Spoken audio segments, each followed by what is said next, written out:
الحمد لله رب العالمين والعاقبة للمتقين والصلاة والسلام على رسوله محمد وعلى آله وأصحابه أجمعين. أما بعد فأعوذ بالله من الشيطان الرجيم. بسم الله الرحمن الرحيم. طالبانو دا مرحله ده چې جماعت ثاني څنګه دي. یو خپل خارج د مذهب اختلاف راواخی بیا به نو ورسته نورې خبرې کوو. حنابله والی ظاهر وایي چې مطلق جماعت ثاني جایز دی په هر څو واره کې چې سړی کوي که یو وار کېږي که دوه واره کېږي که درې واره کېږي که هر څو وار کېږي.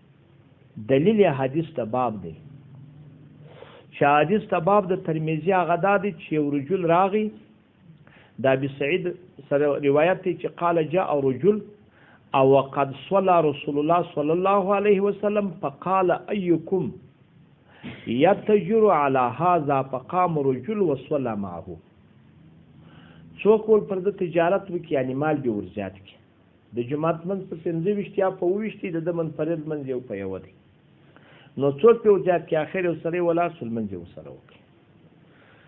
ډېر پام وکوي ډېر پام وکوي خپل دغه څه جوابونه وګوري بالا به نور خبرو تم غوړ نشي. بخاری تعلیقا راوړي دی په ناتیا مصفه جلد اول کې دوم دلیل ته ګوري. هغه دغه حنابله او زوایر راوړي چې وایي جاء راغی انس رضی الله تعالی عنه انس بن مالک الى مسجدته قد صلي فيه چې هغه لمونځ پکې شوی و نو اذان یې وکړي اقامت یې وکړي وصلا لمونځ یې وکړي په جماعت لمونځ یې وکړي په چا په جماعت. دا بخاري هم را نقل کوي بهقي هم را نقل کوي.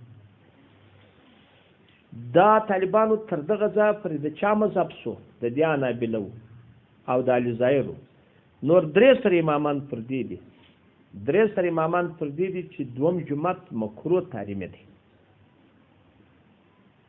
هغه طالبانو دلیل یې کوم دی تبرانی نقل کوي په معجم اوسط کې د ابي بکر څخه چې رسول الله صلی الله علیه وسلم اقبل من نواحي المدینه هغه یو خاطر تللی و هغه د یو صلی د پاره باز لیکي هغه د نواحي او اطراف ته د مدینه لیکن ورسته د چې راولار سو د اراده وخت د لمانځه فوجد الناس د پیدا که خلق سولو چې لمنځه کړي په مال الى منزلي فجمع اهله فجمع اهله فصلى بهم. نبی علیه السلام چې راغی په مسجد کې لمنځ شوی و د مسجد نبوي خپل شرافت هغه یو لمنځ په زر په صحیح حدیث کې راځي خو په غزي په حدیث کې 50 زرم راغلی لیکن خدای الله رسول بیرته چا چیرې ولاړې کوټه ولاړې لمنځه وکړي اهل فرزان راټول کې جماعت دوی ته نه دی کړی. دا اول دلیل دی. دوام دلیل طالبانو که په دغه الفاظو باندې څه شي او دې ځای ته سر خلاصي وای کس مې وکړي هغه بل فاتیر باب چې د پتیر سو چې دا خلک جماعت ته نه حاضر شوي جماعت قایم زه پر هغو کور وسوځم نو که چی راولاړ که چې دوم جماعت رواشي نو خو بیا ولې کور نه پر سوځي خو دوم ته به حاضر شي بیا به نو دریم ته حاضر شي. دا یې دوه. دریم دلیل د انس رضی الله تعالی عنہ سره روایت دی چې ان اصحاب رسول الله صلی الله علیه وسلم كانوا اذا فاتتهم الجماعه صلوا في المسجد فرادا. هغه وایي نبی صلی الله علیه وسلم صحابه دا چې و چې لمونځ به ځینې پات شو د دوی څخه هغه په چا باندې په جماعت باندې لمونځ فرادا کو یوازې دا درې دلایل د چا دي د دروس امامان دي نو لمن څوک دي مکروه تحریم دي. جواب د هغه څخه چې هغه دغه وکي طالبانو ته ګوره د جوابونه ځکه اول دوم چې هغه د خدای رسول پر د بڅوک تجارت وکي د بیا د څه جواب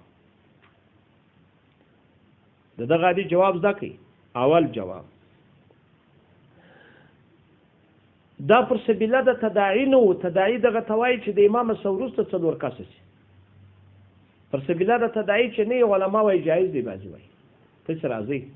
دوهم دا خو ابتدا د نفل په فرض په موږ ابتدا د چا شي هغه د فرض په فرض دا دوه جواب. دریم دا اجازه عامه نه و، دا د خاص لري د پاره ځکه په ټول تاریخ کې دوه بل پلان نه راغلی، په ټول تاریخ کې بل پلان نه راغلی. ته چې پام ورته وکړې نه چا کړی نه چابو په دې اخذ کړی. دا یې درې جوابه. دغه چې اجازت عامه نه ده، دا د خاص لري تخصیص کې امکان لري. اول دوه جوابونه مردود دي دا بل وایي. دغه حدیث چې ما روا کوي او نور ټول حدیثونه چې درته راغلي نه روا کوي، مبي او محرم سره هغې ترجیح وچاته او محرم ته ده. دغه جواب یې زده کوي چې ترجیح وچاته ده، مبي او محرم سره هغې ترجیح وچاته ده، هغه و محرم. ډېر غوږ ورته نیسئ. دا څوک شوله د دې څه جواب. نو زموږ د امام صاحب پر مذهب باندې چې یو سړی پسې درېږي پر سبیله د غیر تداعي وي، هغه هم نه ځینې وځي. هغه هم دغه جواب دی چې مبي او محرم سره چې ترجیح چاته ده او محرم ته. صادق خلاص ترجیح وچاته ده، هغه محرم ته. ولې دا بل دا اذن خاص دی، اذن عام نه و. په ټول عمر کې بیا شابه او د عمل نه دی تکرار کړی. د انس رضی الله تعالی عنه د حدیث جواب چې د ول هغه راغی په مسجد کې لمن سوی و. موږ وایي هغه په بعض روایتو کې راځي وایي مسجدته بني صلبه، دغه په بعضو حدیثو کې، په بعضو تاریخو کې راځي وایي مسجدته بني زریق. ته چې عجب ورته ګورې، تا چې وګورې د مدینې منورې د کوچني مسجد نوم شته، ځکه دی دغه مسجد یو د چا مسجد نه دی، هغه د مدینې. نو معلومه ده چې دا مسجد د لارې مسجد دی. د لارې په مسجد کې موږ هم وایو د لارې په مسجد. بله یو غټه قاعده ده، بله طالبانو رد پر کوو. هېڅوک په دې نه دی قایل چې په مسجد ته راشي چې د لارې مسجد دی چې بېرته اذان و اقامت وکړي. خو دا انس په دې حدیث کې دا راځي چې مې اذان وکړي اقامت. دا خو د حنبلیان هم نه دي په قایل. نو خو معلومه ده چې هغه مسجد ته چا ده د لارې. دا یې دوه. دریم دغه حدیث حضرت انس روایت کړی دی چې اصحاب د رسول الله صلی الله علیه وسلم بلاله مسجد نبوي ته چې لمونځ به سو دوی فرادا کوه. دا یې دریم جواب. سو جواب سونه ګوره حضرت انس هغه روایت وکړي نو خپل بیا څنګه کوو. دا یو. دوم دا دی چې هغه مسجد د بني زریق یا د بني صلبه ښولی دی، هغه څوک نسته، هغه په دې مسجد کې د مدینې نسته. دوم دا دوه. دریم هغه دغه دی چې په اذان او په اقامت کې هېڅوک جایز نه بود چې د لارې مسجد نه وي. دا یې څو، دا یې دریم. اوس نو طالبان غلطوي چې ډېر هغه دا خلک غلطوي په دغه ځای کې دغه ځایونه غلط کړي دي. ګونې خدای په دې ځای باندې مسار خلاص. اوس نو زموږ د امام صاحب په مذهب کې دغه د یوه سړي بلا تدایم اجازه نشته. په مسجد کې چې نفلي پابند ته ذکر رسول الله صحابه ونه دي کړي، خدای بیا یو په یو پسې به کړی وای. غیر تداعي هر وخت به لس نه و قضا کړی. پر هر تقدیر باندې هغه د لمانځه د اول جماعت خوند ځینو دا نشته. نو چې نشته اوس نو ټول زده کوي. نه تداعي استثنا دی، نه نفل په فرضو پسې استثنا دی، نه چې په مسجد کې جماعت بس دا څوک دی مبي او محرم سره ترجیح محرم. اوس د آخري خبرو ته غوږ د آخري خبره زموږ د امام صاحب په مذهب کې طالبانو وزده کوي چې څو ځایه دا استثنا یې کینی ده، هغه د استثنا راغلی ده. که چیرې په یو مسجد کې د نبي علیه السلام د حدیث څخه دا راغلي دي، ټولو صحابو په اتفاق دا کړي. که د کلي بعضې خلک راولاړ شو د کلي په مسجد کې لمونځ بیا اذان او بې اقامته وکړي، څوک نه شو په خبر اقامت یې وکړي، نو کې اذان یې نه وکړي، څوک نه شو په خبر. دا نور خلک راله، دا نور خلک یې بیا بالکل کولی شي په اذان بې اقامت د کلي اول خلکو. دوم مسافر راغلي دلته قرار دوی په مسجد کې جماعت ته دوی بې اجازې او مختی وکړي، دوی چې ولاړه کلي والا یې بېرته په اذان په اقامت کولی شي. دا یې څو، دا یې دوه. چې پام ورته وکړي ګوندې خدای په دې خبره مو سر خلاص شي. دریم اوس نظر ځای نه زده د لارې په مسجد کې د لارې د مسجد دغه تعریف دی. د لارې د مسجد دغه تعریف دی چې مخصوص مقتدیان او امام نه لري، مخصوص مقتدیان او څوک نه لري، امام نه لري. بعضو په دې کې هم دا کړي دي که یو نه درلودي هغه هم څوک نه دی، که یو یعنې مخصوص امام نه لري، که مقتدیان هم لري دا څوک نه دی. دا بس. او که څوک وایي یا که چیرې مقتدیان نه درلودله که امام ولري هم اعتبار نه لري. صادق خلاصو هغه دواړه ورسره غواړي، څوک ورسره غواړي دواړه. دا یې څو، دا یې درې.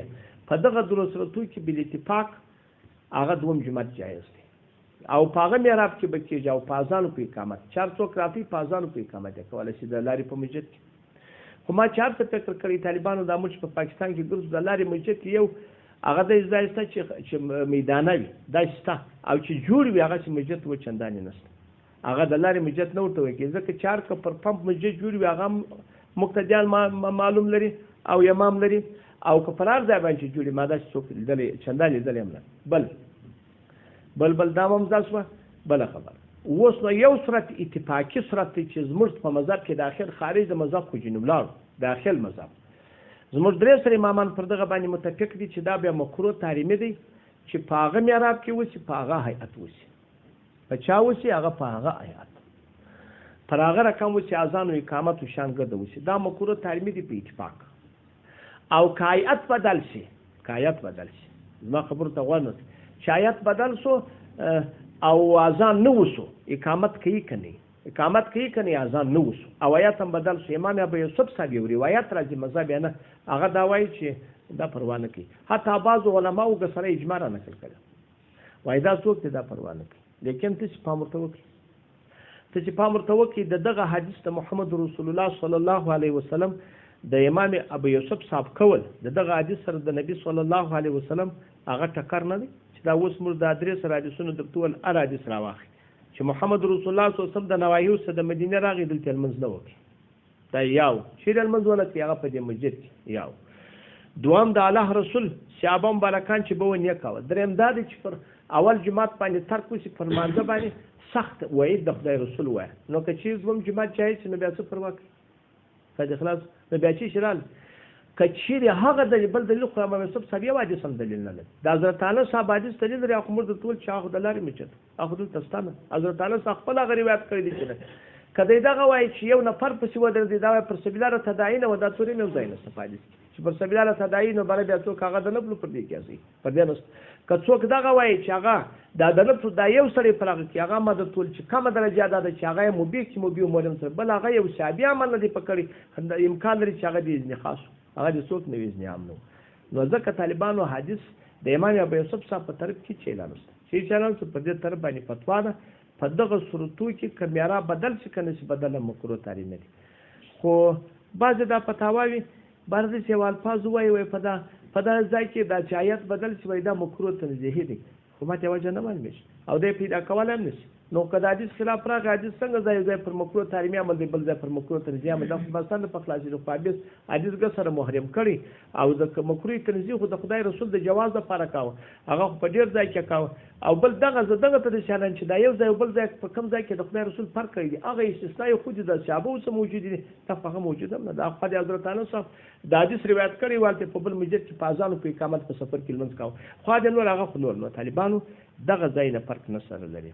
آخري خبره واوري دغه ځای ته پام وکړئ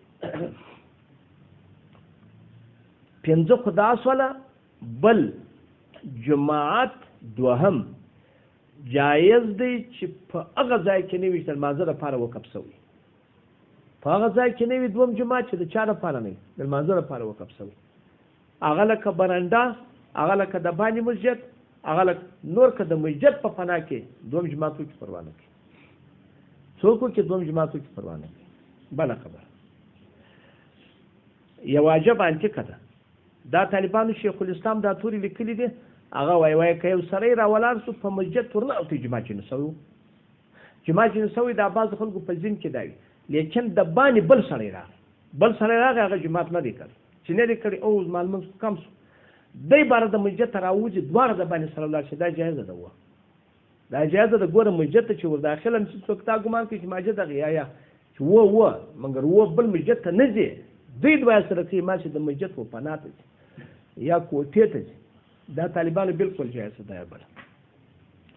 بله دا که سړي سره ولاړ شو جماعت تیر شو ګوره دا عایشه رضی الله تعالی حدیث هم دی چې د خدای رسول صلی الله علیه وسلم دغه تیر شو جماعت تیر شو د په چا کې کاوه کور ته راځي اوس دا په هغه صورت کې کور جماعت نه و کړی افضل دا دی چې دوی دې ورشي کور ته اوس یو مسله ده زه راولاړېږم په کور کې معنا چې فرض کړه 50 ښځې وکشنیان لرم ښځې نجونې دا ستا یو څوک یې لري ډېر خلک دا نو سایز د ونه غټ کوي یو سړی دی په کور کې دی بل څوک نشته نو که کور ته جماعت وکړي هغه جماعت هم په 25 نو خو د دې 500 ښځو جماعت او که دی یوازې مسجد ته ولاړ شي نو خو د ده جماعت اوس په څه کوي یا چې دا یو نر دی پر ده واجب دا دی چې زه به وچاته هغه جماعت چې په دغه خاطر عذر نه و او تېر شوی نه و د دلته کاوه دا جماعت دلته کاوه په دې کور کې کاوه دا مکروه تحریم دی د امداد الاحکام هغه په تور را نقل کړي چې دا څوک دي دا مکروه تحریمي دي.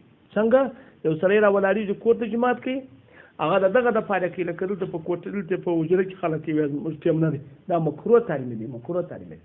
هغه څوک چې دا د ډېر خلک دا نشته. او که چیرې جماعت تیر سو بیا تر دغه چې په مسجد کې منفرد کوي خپل په کور کې چې په جماعت وکړي دغه افضل دی ځکه د رسول الله صحابه ثابت شو. بل که خپل مسجد منځ نه تیر سو جماعت بل مسجد ته ثواب شته چې ورسي د جماعت لپاره دا سړی د دواړو سره دی خالي یا به مسافر وي یا به مقیم وي. که زه مقیم دا نه ماله سم خپل په کور کې چې خپل په کور کې مسجد مې معینه دی چې مسجد مې معین دی زما د مسجد چې ما چې راسه تیر سو دواړه بل ځای جماعت راته راوالی بل سړی راغی د مسجد د اوالي وسه وځم بل ځای کومه په دغه مسجد ته بل مسجد ته نه ځم هم پروا نه کوي که کور ته راځم هغه ښځې په ځان پسې دروم هم پروا نه کوي جماعت دی خو بل مسجد ته به نه ځي چیرې به نه ځي بل مسجد د ثواب دپاره که ولاړې لمونځ یې روا دی خو ثواب دغه پر ډېر دی.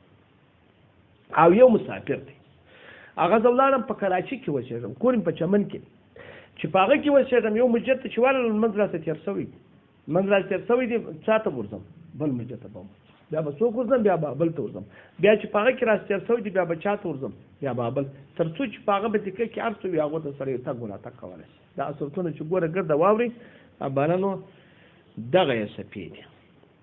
د مختار جلد اول 408 او 200 هغه 1 نیوي و 2 نیوي یالا و سنن دریم جلد 442 هغه فقه حنفي فقه اسلامي دوم جلد 1102 بدایي و صنایع جلد اول 309 او مغني د ابن قدامه دوم جلد اصول شلم دغه اتیایم ادله الحنفیه جلد اول اصول شپږ امداد الاحکام دوم جلد 409 محمود یاش پزم جلد 414 او دارالعلوم دیوبند جلد اول 208 درس ترمی دغه کفایت المبتی هغه څلورم جلد 323 او احسان الفتاوا دریم جلد 322 انعام الباری دریم جلد هغه په 400 هغه 48 کې هم راوړي او په 440 کې هم راوړي دلته اجماع راوړي البته سم د پرپر تفصیل